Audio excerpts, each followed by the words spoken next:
देखना ये होता है कि उस रैली के साथ साथ जुड़ कौन रहा है जी। अब देखो जो लोग पॉलिटिक्स में है ही नहीं, अजहरुद्दीन मोहम्मद अजहरुद्दीन हुआ, कमल हसन हुआ, जिनको एक रिस्पेक्ट की नज़र से देखा जाता है। अगर वो लोग जुड़ रहे हैं तो अब या तो वो बेवकूफ़ हैं या हम अपने आप को ज़्यादा सियाने समझते हैं। बात तो सिर्फ बात छोटी सी इतनी सी है। प्राइवेटाइजेशन होती है कुछ एक मापदंड में। अपने आप को तो अपनी इनकम तो मत रखो ना। आज हीरो अलग है, होंडा अलग है, तो होंडे ने यहाँ पे नहीं रखने हैं पैसे। यहाँ पे जितनी इनकम जाएगी वो बाहर जाएगी, वो हिंदुस्तान का ही नुकसान है। क्योंकि विपक्ष के जो नेता है उनका कहना ये भी है कि इससे सरकारी नौकरी खत्म हो जाएगी। जब भी कोई भी बिजनेसमैन हो या नौकरी पेशा हो, जब वो सर्वाइविंग मोड पे आ जाएगा तो सरकार को इनकम नहीं होती है। ये जो हम जो टैक्स देते हैं उससे सरकार की इनकम नहीं है, उससे सिर्फ ये सड़कों पर लगता है, सरकारी तनख्वाहें दी जाती हैं। नमस्कार, मेरा नाम है मनीष झा, डेली राइज में आपका स्वागत है। आज मैं मौजूद हूँ दिल्ली में। इस बीच में हमारे साथ कुछ लोग जुड़ चुके हैं। इनसे आइए हम जानते हैं भविष्य की जो राजनीति है, आगामी चुनाव है, इन पे ये क्या कहना चाहेंगे, या फिर जो सरकार की कोई कमियां हैं या फिर कोई अच्छाई है, इन पे ये क्या सोचते हैं। सर, आपका नाम क्या है? गुरप्रीत। आप कहाँ के रहने वाले हैं? दिल्ली से।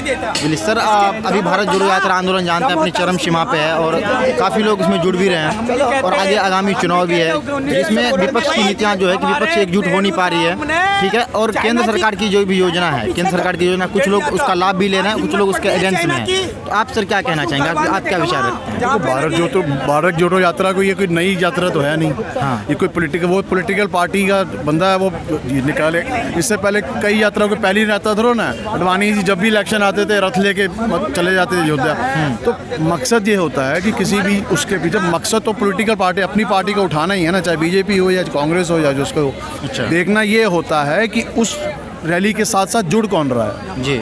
अब देखो, जो लोग पॉलिटिक्स में है ही नहीं, अजहरुद्दीन मोहम्मद अजहरुद्दीन हुआ, कमल हसन हुआ, जिनको एक रिस्पेक्ट की नज़र से देखा जाता है। अगर वो लोग जुड़ रहे हैं तो अब या तो वो बेवकूफ़ हैं या हम अपने आप को ज़्यादा सियाने समझते हैं। बात तो सिर्फ बात छोटी सी इतनी सी है। बाकी कोई भी हो, सेंटर में बैठा हो, चाहे कांग्रेस हो या बीजेपी हो या कोई भी हो, जब तक ऑपोजिशन है तब तक वो काम करेगी जी। जैसे अगर आपको कहूँ कि ये कैमरामैन, आप एंकर हो और कोई बंदा हो ही ना, तो आप बुरे काम भी करोगे ना तो आप बेस्ट ही लगोगे जी। लेकिन आपके अंदर से बेस्ट तभी आएगा जब आपको ऑपोजिशन हो, कंपटीशन में या फिर दिखता है कोई। हाँ, मज़ा तो तभी आएगा ना जी। अच्छा हुआ कि हिमाचल में वो जीती, कांग्रेस जीती, यहाँ पे वो जीती, गुजरात में वो जीती। ऐसे ही इलेक्शन होना चाहिए जी, कि जीतने वाले को भी ये हो कि भैया काम कर, नहीं तो उखाड़ के अगली बार फेंक देंगे। हारने वाले को भी ये हो कि यार मैं इतनी बुरी तरह से नहीं हारा, अगली काम करूंगा तो अगली बार फिर जीतूं। अच्छा सर, राहुल गांधी जब यहाँ पहुँचे थे लाल किला, उन्होंने अपने भाषण में जिक्र किया था कि बार बार वो जिक्र करते रहते हैं प्राइवेटाइजेशन को लेकर के।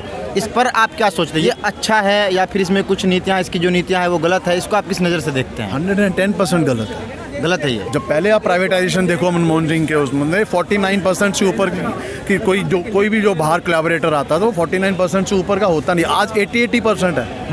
हीरो होंडा थी, हीरो लग गया, होंडा लग गया। उससे होंडा को फ़ायदा हो या ना हो, हीरो को नुकसान होना ज़रूरी होता है। अच्छा। प्राइवेटाइजेशन होती है कुछ एक मापदंड में। अपने आप को तो अपनी इनकम तो मत रखो ना। आज हीरो अलग है, होंडा अलग है, तो होंडे ने यहाँ पे नहीं रखने हैं पैसे। यहाँ पे जितनी इनकम जाएगी वो बाहर जाएगी, वो हिंदुस्तान का ही नुकसान है। क्योंकि विपक्ष के जो नेता है उनका कहना ये भी है कि इससे सरकारी नौकरी खत्म हो जाएगी, है ना। तो सरकारी नौकरी अब जितने भी, जैसे लाइक का कुछ दिन पहले बिहार में रेलवे को लेकर के प्रोटेस्ट हुआ कि वहाँ कही जा रही है कि भर्तियाँ नहीं हो रही है। अब सरकार की तरफ से ये भी कहा जा रहा है कि हम इतनी नौकरियाँ रोज़ नहीं दे सकते हैं, इसलिए कहीं ना कहीं उसे मतलब कि एक आप समझिए कि प्राइवेट करना पड़ रहा है। सर, प्राइवेट करना बुरी बात नहीं है। वो जब 150 करोड़ की जनता है जहाँ पे, वहाँ पे सबको सरकारी नौकरी नहीं मिल जा सकती। लेकिन एक इंफ्रास्ट्रक्चर तो बनाया जा सकता है जिसको तुम ग्रोथ को नहीं रोक सकते। आज फैक्ट्री वाला पहले क्या सोचता था, आज से 7-8 साल पहले एक फैक्ट्री वाला सोचता था मैं दूसरी फैक्ट्री लगाऊं, एक दुकान वाला सोचता था मैं दूसरी जगह दुकान खोलूं। आज सारे सर्वाइविंग मोड पे आए हुए हैं जी। जब भी कोई भी बिजनेसमैन हो या नौकरी पेशा हो, जब वो सर्वाइविंग मोड पे आ जाएगा तो सरकार को इनकम नहीं होती है जी। ये जो हम जो टैक्स देते हैं उससे सरकार की इनकम नहीं है, उससे सिर्फ ये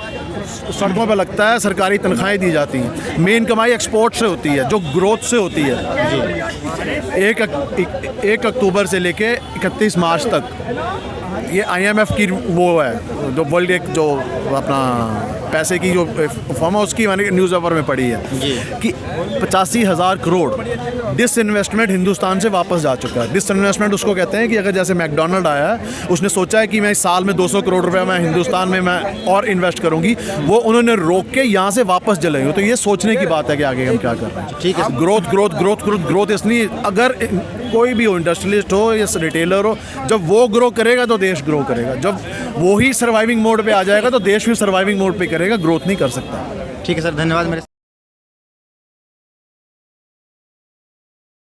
तो हमारे चैनल के साथ बने रहिए और सब्सक्राइब कर लिए चैनल को। मिलते हैं आगे वीडियो में। धन्यवाद।